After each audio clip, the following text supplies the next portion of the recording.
안녕하세요, 일렉트로캠입니다. 오늘도 이런저런 여러가지 테슬라 관련, 일론 머스크와 관련된 이런저런 이야기를 해볼까 합니다. 이런 데이터는 지겹게 보셔서 잘 알겠지만 독일에서도 잘 팔고 있습니다. 그러니까 6월달 판매량이 모델 3가 1등입니다. 아직 유럽에는 이제 모델 Y가 안 들어가서 그게 들어간다라면은 이제 테슬라의 판매량을 훨씬 더 부스트 시켜주겠죠. 이번 3분기부터 들어가니까 중국에서 이제 수출된 싼 버전의 모델들도 이제 들어가니까 충분히 이제 판매량을 올릴 것으로 기대되는데요. 이걸 근데 좀 자세히 보니까 독일도 1등이 지금 1월부터 6월까지 누적 판매량, 올해 누적 판매량을 보면 폭스바겐 E업이, 그러니까 이거 작은 차죠. 그러니까 일종의 르노 조이 같은 차입니다. 그러니까 좀 작은 차다 보니까 이게 좀 판매량이 높은 거지, 사실 테슬라 모델 3에 비교해서는 크기라든지 배터리를 비교하기는 좀 힘들 것 같습니다. 그나마 ID3는 모델 3랑 좀 비슷할 수 있겠죠. 그러니까 독일 본토에서도 자국 브랜드와도 굉장히 동등하게 잘 싸우고 있는 것을 보여주는 모습이죠. 그 다음은 이제 폭스바겐의 PHEV고, 상당 부분 여전히 내연기관이 미는 PHEV나 스마트4는 잘 아시다시피 이거 굉장히 작은 차입니다. 작은 차들 강세와 PHEV, 이런 와중에서 큰 배터리와 저런 적정 사이즈, 모델 3 실내가 그렇게 작지 않거든요. 독일에서도 누적 판매량으로도 봤을 때, 그런 배터리 용량이나 이런 걸로 봤을 때 굉장히 선전하고 있고, 이런 것들을 이기고도 6월 달엔 1등을 했다라는 거죠. 이제 좀 자세히 면밀을 보니까 그런 작은 차종에 대한 또 고려를 좀 해야 된다. 중국하고 비슷하죠. 자, 이제 테슬라 차량을 얘기하다 보니까 지금 리프레쉬가 나왔죠. 플레드. 일론 머스크도 이렇게 해맑게 그런 플레드 티셔츠 홈페이지에도 팝니다. 근데 이제 중국에서 샤오팽이 P5 세단을 내놨는데, 아직 홈페이지 가니까 이 영문 버전으로는 아직 이제 정확히 나와 있진 않지만 요번 10월부터 이제 딜리버리를 제대로 할 것으로 보입니다. 근데 이제 대략적인 스펙이 나왔는데, 확실히 이런 부분들은 중국 회사들이 좀 트렌드를 잘 따라간다. 물론 그 트렌드라는 게 테슬라가 만들어낸 트렌드지만 일단 가격입니다. 그러니까 모델 Y 스탠다드 레인지 버전, 그 인산철 배터리를 쓴 모델 Y 버전이 지금 중국에 공개가 됐죠. 그리고 굉장히 싸게 지금 시장을 공략하다 보니까 그에 맞춰서 샤오팽도 24,700불, 물론 이제 보조금을 받아야 되지만 그래도 24,700불은 참 싸네요. 어떻게 이 가격에 전기차가, 그렇다고 작은 차도 아닌데 이게 나온지 참 신기한데, 확실히 가격적인 경쟁력, 이 테슬라가 촉발시킨 그거에 따라가는 면과 스펙을 보면은 지금 플레드는 RDNA, 그 AMD의 최신 그래픽 칩셋과 이제 최신 칩을 사용을 하죠. 그래서 이제 게임이 잘 구동되고 엔터테인먼트 시스템이 이제 원활하게 그거에 발맞춰서 P5 역시 퀄컴 스냅드래곤 플래그십 칩인 SA8155 요거를 씁니다. 컴퓨팅 플랫폼으로. 그러니까 좀 구색을 맞추는 거죠. 그러니까 모바일 기준으로는 강하긴 한데 아직 테슬라는 좀 비교하기는 좀 떨어지지만 그래도 충분히 현재의 그런 내연기관의 엔터테인먼트 시스템이라든지 다른 전기차의 그런 내부 구성을 봤을 때 이거 상당하다. 그리고 라이다가 무려 2개나 들어갑니다. 이 싼 차에 라이다가 2개나 들어가는데 이것도 좀 대단한 것 같고요. 물론 근데 이제 이건 스타팅 프라이스니까 이게 옵션을 더 더해주고 이제 가격을 뛸 거지만, 그래도 그런 걸 고려해도 정말 싸다. 그러니까 싸면서 라이다도 넣고 그리고 컴퓨테이션 파워도 올리고, 그러니까 좀 중국스러운, 그래도 잘 따라하는, 오히려 이렇게라도 따라하면 잘 만들지 않을까라는 또 생각도 듭니다. 막상 나와봐야 알겠지만 중국 업체들이 확실히 전기차에서 이 상당한 지위를 가질 수 있다라는 생각이 이런 샤오팽의 공개된 모습으로 알 수 있을 것 같습니다. 다른 오히려 내연기관보다도 그래도 구색을 잘 맞추고 가격도 싸게 내놓고, 물론 이게 중국 한정이긴 합니다. 수출이 안 되니까 아직은요. 이 미국에는 특히 안 오고, 근데 유럽 쪽은 노려볼만 하겠죠. 나름 그런 확고한 지위를 가져가지 않을까라는 생각이 듭니다. 저런 나온 스펙만 보더라도 기존의 자동차 회사보다는 좀 더 나아 보입니다. 자, 제가 어제 그리고 이제 그런 테슬라의 메가팩 에너지 스토리지에 대해서 얘기를 했는데요. 인산철 얘기도 그래서 많이 하고요. 근데 이제 2021년 새 버전으로 이 테슬라 파워에 대한 이제 비교, 여러 회사들이 있으니까요. 미국 내에서. 거긴 LG도 있습니다. 그래서 이제 파워 대비 이 LG나 그 중국 제품도 있거든요. BYD. 이런 것들의 이제 비교군이 나와 있는데, LG답게 좀 더 테슬라 대비해서는 아무래도 배터리 전문 기업답게 좀 더 위치가 높은 것 같습니다. 테슬라 파워에 비해서. 그리고 이제 유일하게 좀 아주 16kWh짜리 아주 정말 큰 팩을 이제 한 방에 제공한다는 점, 뭐 그런 점들이 장점이긴 한데, 여러 가지 그런 LG만의 그런 배터리 기술이 녹아들은, 근데 이제 배터리 팩이 되다 보니까 단점으로는 이 DC 커플 그 인버터 선택지가 좀 제한되어 있습니다. 그러니까 좀 호환성 문제라든지, 그리고 가격이 역시 싸지 않죠. 예, 그런 문제들. 그러니까 LG가 셀은 잘 만들지만 팩 쪽으로 오게 되면은 좀 그게 좀 다른 얘기가 되는 것 같습니다. 그리고 현재 그런 솔라와 연계되는 그런 과정들, 그런 좀 로컬라이제이션이 좀 필요할 것으로 보이는 거죠. 집에 설치를 하려면. 그래도 배터리 셀 자체는 좋다. 그리고 큰 용량 제공하지만 비싸다. 그리고 요게 핵심인데, 이제 중국제 인산철 배터리들을 쓴 그런 팩들이 있습니다.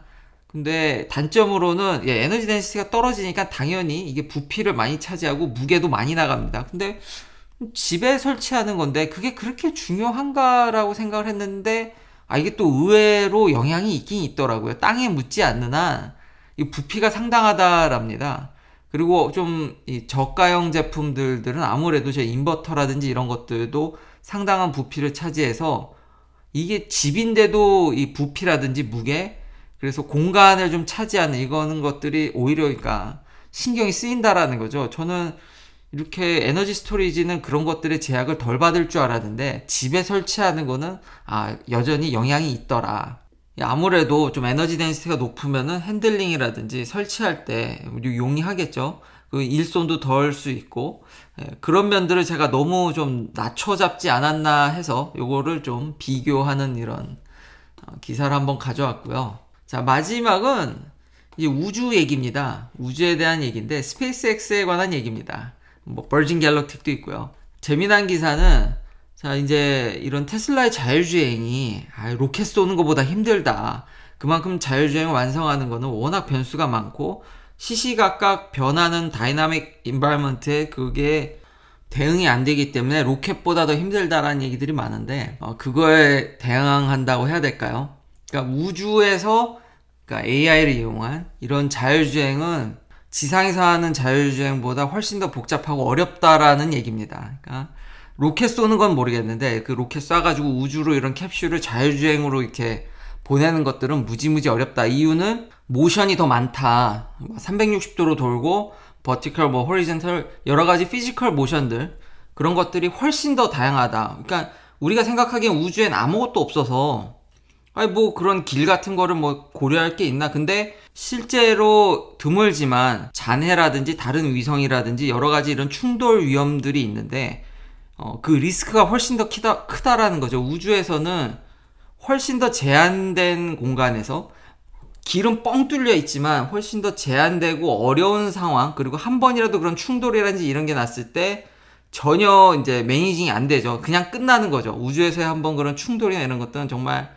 캐타스트로픽 디제스터이기 때문에, 완전 대재앙이기 때문에 훨씬 더 그런 가능성을 줄여서 생각을 해야 되기 때문에, 이런 복잡한 모션과 제한된 공간, 그리고 한 번의 그런 리스크가 훨씬 더 크다라는 점, 이런 것들을 고려했을 때 자율주행적인 측면이, AI 파워 내비게이션이 우주에서 훨씬 힘들다.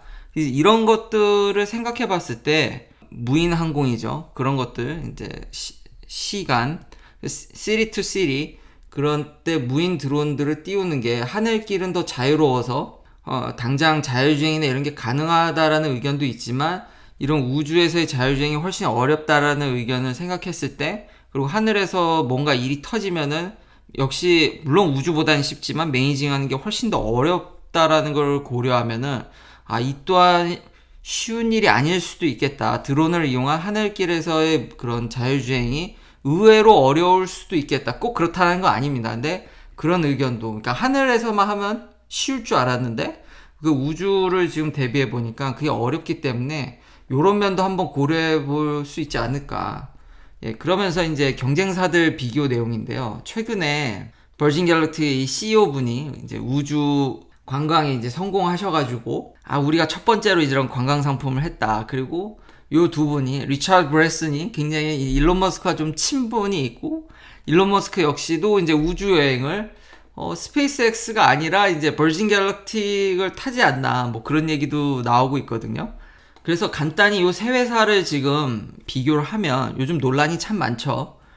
그러니까 왜냐하면 제프 베조스가 뭐라 그러냐면, 이 블루 오리진에 얼마 전에 이제 아마존 CEO에서 좀 내려오신 이분이 뭐라고 얘기하냐면, 이 버진 갤럭틱은 진짜 우주를 간 게 아니다. 그래서 기사에서도 edge of space라는 표현을 쓰는데, 지금 사실 어디가 우주인지 제가 찾아보니까 각 기관마다 다르고 전문가마다 좀 다르고, 사실 그렇게 딱 어디가 우주다라는 명확한 기준은 없습니다. 근데 이제 블루 오리진이 보기에 버진 갤럭틱이 간 거는 우주가 아니다.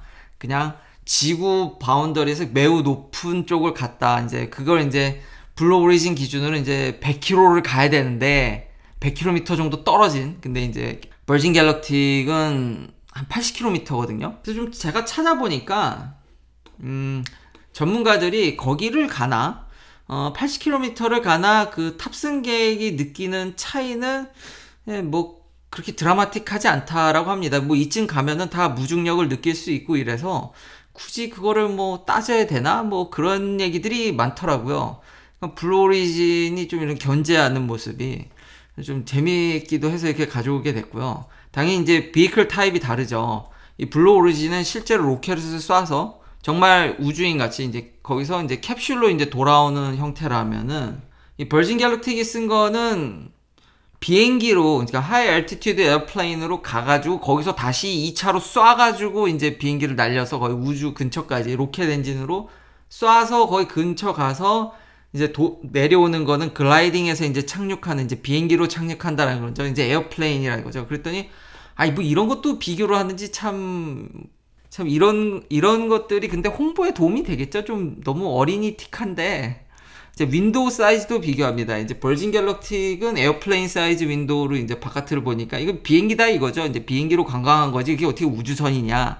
우리는 largest window in space, 그러니까 뭐 우주를 제대로 이렇게 볼 수 있는, 아무래도 캡슐이다 보니까 이제 가능하다 그런 게. 그러니까 버진 갤럭틱하고 비교할 수 없다. 뭐 이스케이프 시스템이 있냐, 이게 이제 그런 우주인에 대한 시스템이 있냐 없냐를 묻는 거죠. 그러니까 블루 오리진은 좀 더 로켓에 가깝고 우주인 프로그램에 가깝다라고 하면, 버진 갤럭틱은 아무래도 원가를 절감하고, 그러니까 좀 돈을 절감하기 위해서, 원래 근데 둘 다 사실은 나사나 미국 국방부가 연구하던 방법입니다. 옛날 다 연구하던 거를 따다가 서로 어떤 루트를 타냐는 건데, 두 회사 다 그렇게 신기한 건 아니거든요. 이제 버진 갤럭틱은 비행기를 올려서 거기서 다시 2차 발진을 하는 건데, 이런 걸 좀 이렇게 비교하는, 뭔가 블루 오리진이나 제프 베조스가 약간 좀 속이 좁아 보이는 모습도 보입니다. 그래서 오존 레이어 임팩, 이건 것도 좀, 근데 이건 의미가 좀 있다고 생각을 하죠. 그러니까 아무래도 이거는 항공 엔진이다 보니까 나이트로스 옥사이드를 쓰고, 그래서 이제 연료 자체가, 물론 나중에 이제 로켓 발진을 하지만 어쨌든 연료 자체가 오존 레이에 좀 임팩이 있는, 그건 맞습니다. 이제 반면에 완전 로켓 연료를 이제 옥시젠을 주입해서 이제 연소시켜버리는 블루 오리진에 있어서는 환경 영향이 좀 적겠죠. 그리고 이제 자기들이 더 이런 플라이 히스토리 테스트를 더 많이 했다, 그러니까 우리가 더 낫다라는 거를 이렇게 블루 오리진이 얘기를 하는데, 이런 트윗도 그래서 나오죠. 일론 머스크가 이제 하하 웃으면서, 제프 베조스가 이제 우주를 간다 그러니까 일론 머스크가 너 진짜 그 가는 거 맞아? 그 오비탈로 가는 거 맞아? 맞아? 이제 얘기를 하는 거죠. 어차피 두 회사다 사실은 블루 오리진이나 버진 갤럭틱이나 이제 약간 서브 오비탈이죠. 진짜 달나라로 가는 거는 스페이스 X입니다. 진짜 완전 오비탈 플라이트를 해서 우주 바깥으로 팍 나가는, 그거는 현재 스페이스 X가 유일하고요. 요 두 회사의 이런 싸움이 이 일론 머스크가 보기에는 그냥 어느 정도 소꿉장난이지 않을까. 그리고 무엇보다 투자적인 측면에서 이 두 회사는 돈을 못 봅니다. 전혀 이익이 없고 매출이 없습니다. 지금 계속 테스트만 하죠. 반면에 스페이스 X는 이런 우주 관광 사업은 하지 않지만, 그러니까 일론 머스크가 그런데 굉장히 탁월한 재능이 있는 것 같습니다.